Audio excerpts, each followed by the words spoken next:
Chairman জনাব তারেক রহমান এখন আপনাদের সামনে বক্তব্য রাখবেন। তারেক রহমান শোনার জন্য তুলে দেন।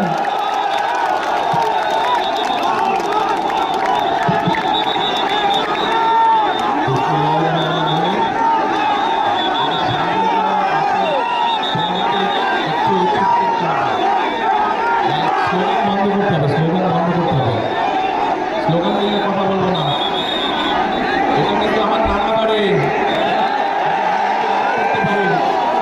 ভাই হাত তুললে পিছনে আবদার আছে, হাত তুললে পিছনে শান্ত হয়ে বসতে হবে, শান্ত হয়ে না